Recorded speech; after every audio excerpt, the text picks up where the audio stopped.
Assalamualaikum warahmatullahi wabarakatuh. Perkenalkan, nama saya Rahmaintan Permatasari, NIM 22042283. Kali ini saya memenuhi tugas mata kuliah Administrasi Perusahaan Publik terkait tentang isu kontemporer. Di sini saya akan mengangkat tema yaitu adalah analisis terhadap indikator pengukuran akuntabilitas kinerja Kementerian Badan Usaha milik negara.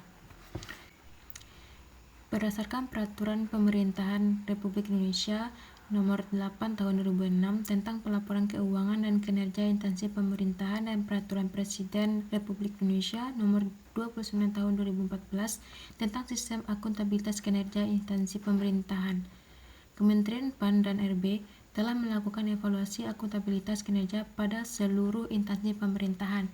Pelaksanaan evaluasi berdoman pada Peraturan Pemerintahan Pemberdayaan Aparatur Negara dan Reformasi Birokrasi Nomor 12 Tahun 2015 tentang pedoman evaluasi atas implementasi sistem akuntabilitas kinerja instansi pemerintahan. Akuntabilitas secara tradisional dipahami sebagai alat yang digunakan untuk mengawasi dan mengarahkan peraturan administrasi negara secara memberikan kewajiban untuk memberikan jawaban kepada sejumlah otoritas eksternal. Dalam arti yang paling fundamental, akuntabilitas dapat pada publik merujukan pada kemampuan menjawab seseorang terkait dengan kinerja yang diharapkan.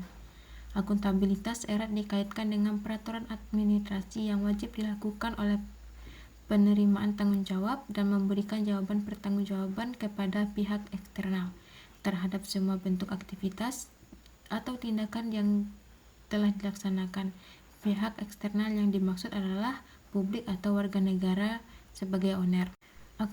Akuntabilitas berkorelasi positif dalam penyelenggaraan tata kelola pemerintahan, terutama membantu pemerintahan bertanggung jawab dan proses pengamatan keputusan yang tepat. Fokus akuntabilitas adalah melihat hubungan kekuasaan antara mereka yang diberikan kedudukan dengan kepercayaan publik dan warga negara. Transparansi menurut Koper. Kunci penegasan pada dimensi transparansi adalah apakah suatu organisasi telah mengungkapkan faktor-faktor kinerja kepada stakeholder dan publik. Jika indikator pengukuran kinerja dikaitkan dengan dimensi transparansi, maka pengungkapan fakta kinerja Kementerian BUMN belum terlaksanakan dan cenderung bersifat vertikal dan sektor yang tidak secara horizontal kepada publik atau warga negara.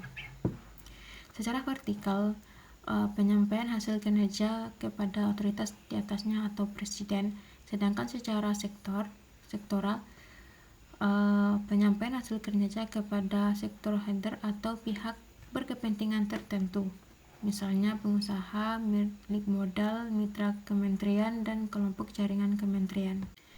Berdasarkan analisis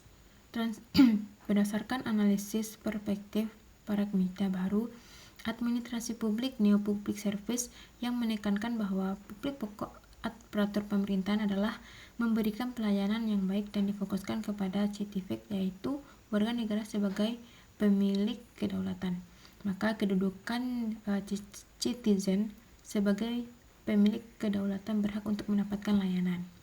Masyarakat mempunyai kekuasaan memaksa tuntutannya kepada pemerintah untuk memberikan pelayanan yang mereka butuhkan. Sedangkan pada perspektif demokrasi yang juga merupakan orientasi neo-public service, maka dengan tidak terungkapnya hasil kinerja Kementerian BUMN kepada citizen atau warga negara menjadi bukti mengubarkan nilai-nilai demokrasi. Akibatnya citizen cenderung tidak aktif atau kurang diberdayakan. Akuntabilitas kinerja yang hanya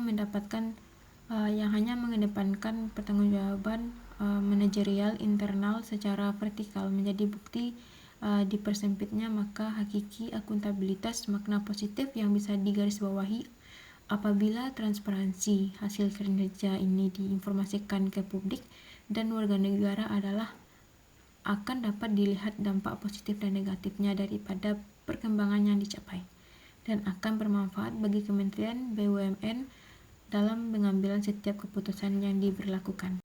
Liability menurut Cooper, kunci penegasan bahwa dimensi ini adalah apakah suatu organisasi telah menyadari konsekuensi kinerjanya. Pengukuran kinerja dikaitkan dengan dimensi liability, maka terdapat indikator pengukuran yang sinkron dengan konsekuensi pencapaian kinerja Kementerian BUMN. Konsekuensi atas kinerja yang dihasilkan adalah kontribusi BUMN terhadap pemerintahan negara dan kontribusi pada bidang lainnya. Secara contoh, peranan Kementerian BUMN dalam pembinaan BUMN telah mampu mendorong BUMN meningkatkan kontribusinya terhadap pemerintahan negara pada tahun 2015 sebesar 164 triliun, dengan rincian dividen yaitu sebesar 37 triliun dengan pajak 127 triliun. Sedangkan pada bidang lainnya seperti penyaluran KUR senilai 177,19 triliun dan juga public service obligation dengan nilai PMN sebesar 147,011,9 triliun. Konsekuensi atas kinerja yang dicapai telah disadari oleh Kementerian BUMN karena sebagaimana disebut dalam pasal 2 Undang-Undang Nomor 4/19 Tahun 2003 tentang BUMN. Maksud dan tujuan pendirian BUMN ini adalah untuk yang pertama yaitu memberikan sumbangan bagi perkembangan perekonomian nasional pada umumnya dan menerima negara pada khususnya. Yang kedua yaitu mengajar keuntungan. Yang ketiga yaitu penyelenggaraan kemanfaatan umum berupa penyediaan barang dan jasa yang bermutu tinggi dan memadai bagi pemenuhan hajat hidup orang banyak. Yang keempat yaitu adalah menjadi perintis kegiatan-kegiatan usaha yang belum dapat dilaksanakan oleh sektor swasta dan koperasi. Yang kelima yaitu turut aktif memberikan bimbingan dan bantuan kepada pengusaha golongan ekonomi rendah dan koperasi dan masyarakat. Selanjutnya itu ada controllability. Menurut Cooper, kunci penegasan pada dimensi ini adalah apakah suatu organisasi telah melakukan apa yang dia inginkan, di mana para pihak yang berkepentingan seperti legislatif atau presiden indikator pengukuran kinerja dikaitkan dengan dimensi controllability, maka pencapaian akuntabilitas kerja berdasarkan program diinginkan presiden. Salah satu program presiden adalah mewujudkan kemandirian ekonomi dengan menggerakkan sektor strategis ekonomi domestik.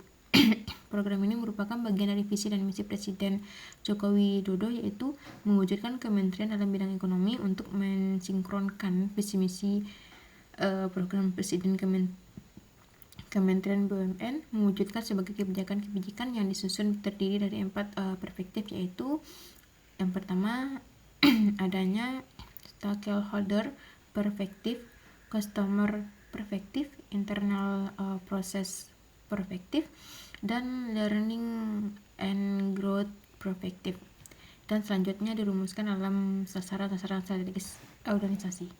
Salah satu contoh sasaran strategis Kementerian BUMN sebagai pemerintahan visi misi Presiden adalah terwujudnya BUMN sebagai world class enterprise dan agent of development, dan pada 2015 itu telah direalisasikan dengan pencapaian pertumbuhan aset BUMN sebesar 19% atau 5.449 triliun melampaui target 12%, dan pertumbuhan ekuitas BUMN sebesar 62%, sama dengan 1.763 triliun, melampaui target 12% BUMN yang masuk ke dalam daftar Forbes 2000. Di mana di sini ada PT Bank Rakyat Indonesia, PT Bank Mandiri, PT Bank Negara Indonesia, PT Telkom Indonesia, dan PT Perusahaan Gas Negara. Pencapaian ini hanya 55% dibandingkan targetnya. Pertumbuhan cepat BUMN 11% mencapai dengan 268 triliun. Di sini belum mencapai target sebesar 24%. Presentasi penyelesaian prioritas pembangunan nasional sebesar 100%, yaitu pembangunan pembangkitan listrik tenaga surya. Kerangka penyusunan kebijakan di Kementerian BUMN bersifat top-down, yang bersumber dari visi misi Presiden yang kemudian dirumuskan dalam sasaran-sasaran strategis dan dilaksanakan dalam program-program. Oleh karena itu, dapat disimpulkan bahwa kebijakan akuntabilitas kinerja Kementerian BUMN telah berorientasi pada political internal leader. Kebijakan disusun dalam target memenuhi kepentingan politik penegakan kekuasaan, atau dengan kata lain, seluruh program dan kebijakan diarahkan dalam rangka pencapaian dan memenuhi visi misi Presiden. Di sini kita akan membahas tentang responsibility. Menurut Koper, kunci penegasan pada dimensi ini adalah apakah suatu organisasi telah mengikuti aturan-aturan hukum. Indikator pengukuran kinerja dikaitkan dengan dimensi responsibility, maka terdapat indikator pengukuran yang sinkron dengan kepatuhan Kementerian BUMN. Mengikuti aturan hukum yang berlaku dan dipatuhkan BUMN terhadap kebijakan Kementerian BUMN. Apakah Kementerian BUMN telah sesuai dengan aturan hukum yang bertujuan untuk memiliki BUMN yang optimal, terselenggaranya pengendalian, pengawasan, dan penegakan hukum, dan diwujudkan good corporate governance dan clean government. Implikasi nyata dari keputusan pada aturan hukum dapat dilihat dari nilai rata-rata good corporate, yaitu governance sebesar 81,5, yaitu target baik yang mewujudkan prinsip-prinsip pengelolaan perusahaan BUMN yang terdiri dari transparansi, akuntabilitas, responsibility, kemandirian, dan kewajaran telah diterapkan dalam suatu proses bisnis maupun dalam pengambilan keputusan pada BUMN. Yang kedua yaitu adalah presentasi kepatuhan terhadap proses perencanaan, proses operasional, dan proses pelaporan 100% mengikuti ketentuan yang berlaku. Yang ketiga yaitu ada laporan audit operasional dan patuhan dengan capaian 67% yang menunjukkan belum semua hasil kegiatan audit operasional dan patuhan selesai dan ditertibkan pelaporannya. Yang keempat yaitu adalah nilai penerapan referensi birokrasi sebesar 65,56%, berada di atas target yang ditetapkan Kemenpan dan yaitu 60%. Opini BPK atas laporan keuangan Kementerian BUMN pada tahun 2015 belum bisa mencapai target VTP, yaitu pendapatan opini WTP dan DPP wajar tanpa pengecualian dengan program penjelasan. Baik, selanjutnya kita membahas yaitu tentang responsiveness.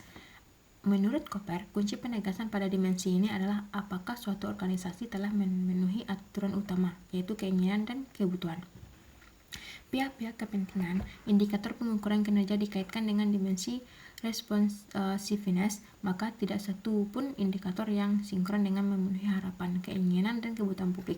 Indikator pengukuran yang digunakan adalah untuk memenuhi harapan, keinginan, dan kebutuhan pihak-pihak kepentingan. Pihak-pihak kepentingan yang dimaksud di sini adalah Presiden sebagai penegakan kekuasaan, manajemen internal dan Kementerian BUMN, BUMN di lingkungan pemerintahan BUMN, dan penguasaan jasa layanan. Pemenuhan harapan dan keinginan dan kebutuhan tersebut sejalan dengan tugas Kementerian BUMN. Kementerian BUMN merupakan instansi pemerintahan yang bertugas melakukan pembinaan BUMN, sehingga pelayanan diharapkan dari Kementerian BUMN adalah dalam kaitan dengan pembinaan BUMN tersebut. Pelayanan diharapkan atau yang diberikan oleh Kementerian BUMN berbeda dengan instansi lainnya. Yang dilangsungkan pelayanan dibutuhkan masyarakat luas seperti kantor pelayanan pajak atau kantor bea cukai. Namun fungsi utama pelayanan diberikan merupakan kebijakan perizinan dan maupun regulasi kepada BUMN. Kewajiban memberikan layanan kepada masyarakat seperti penyediaan data dan informasi tentang BUMN maupun Kementerian BUMN. Dengan demikian, pemenuhan kebutuhan publik volumenya sangat kecil dibandingkan pihak kepentingan lainnya. Harapan dan kebutuhan bagi pihak-pihak kepentingan yang terungkap dalam pencapaian kinerja Kementerian BUMN. Unit riset telah menyusun 5 kajian yang di mana yang diseluruhannya telah memberikan bahan kebijakan yaitu riset terkait dengan dividen, penilaian good corporate governance, dan evaluasi dan kinerja. Yang kedua yaitu adalah pelaksanaan pembinaan BUMN yang dilakukan sesuai dengan SOP, di mana semua pembinaan yang dilakukan terhadap BUMN ini, Kementerian BUMN telah dilakukan sesuai dengan standar operating procedures yang telah ditetapkan Kementerian Badan Usaha Milik Negara. Yang ketiga yaitu adalah presentasi jumlah BUMN yang diadvokasi dengan target 44 advokasi pada tahun 2015. Realisasinya adalah 57 kegiatan advokasi. Yang kelima yaitu adalah presentasi pencapaian service level agreement index. Sistem informasi yang ditargetkan adalah 90%, dengan realisasinya yang dicapai adalah 98,88%, sehingga pencapaiannya adalah 109,9%. Baik, kita masuk pada kesimpulannya, yaitu Transparency mengungkapkan faktor-faktor kinerja Kementerian BUMN telah menyeluruh dan cenderung bersifat vertikal, sektoral, dan tidak secara horizontal pada publik dan warga negara. Liability yaitu konsekuensi atas kinerja yang dicapai telah diselesaikan oleh Kementerian BUMN karena didasarkan pada Undang-Undang Nomor 19 Tahun 2013 tentang BUMN Pasal 2. Yang selanjutnya itu adalah controllability, pencapaian akuntabilitas kinerja berdasarkan program dan pencapaian yang diinginkan Presiden, sehingga keseluruhan kebijakan Kementerian BUMN telah berorientasi pada pendekatan political interest leader, di mana kebijakan disusun dalam kerangka memenuhi kepentingan politik pemegang kekuasaan, yaitu adanya responsibility terhadap indikator pengukuran dan sinkron dengan kepatuhan Kementerian BUMN mengikuti aturan hukum yang berlaku dan kepatuhan BUMN telah kebijakan Kementerian BUMN. Kepatuhan ini bertujuan untuk memberikan BUMN dan optimal diselenggarakan, yaitu pengenalan, pengawasan, dan penegakan hukum, dan terwujudnya good corporate governance dan clean governance. Selanjutnya itu ada responsiveness, tidak suatu pun indikator yang disinkron dengan memenuhi harapan, keinginan, dan kebutuhan publik. Indikator pengukuran yang digunakan adalah memberikan harapan, keinginan, dan kebutuhan pihak-pihak berkepentingan. Pemenuhan ini didasarkan pada tugas Kementerian BUMN sebagai instansi pemerintah, yaitu melakukan pembinaan BUMN, sehingga pelaksanaan yang diharapkan dari Kementerian BUMN ini adalah dalam kaitannya dengan pembinaan BUMN tersebut. Baiklah, itulah materi yang dapat saya sampaikan. Pada materi ini terdapat 3 pertanyaan, yaitu yang pertama, apa saja indikator utama yang digunakan untuk mengukur akuntabilitas kinerja di Kementerian BUMN. Indikator pertama yaitu adalah efisiensi penggunaan anggaran, di mana pengukuran rasional antara output yang disusun dan dianggarkan digunakan untuk memastikan setiap alokasi anggaran memberikan hasil yang optimal. Yang kedua yaitu adalah kepuasan pemangku kepentingan, di mana melibatkan siklus kepuasan dan pihak-pihak terkait seperti masyarakat, mitra, dan pemegang saham BUMN.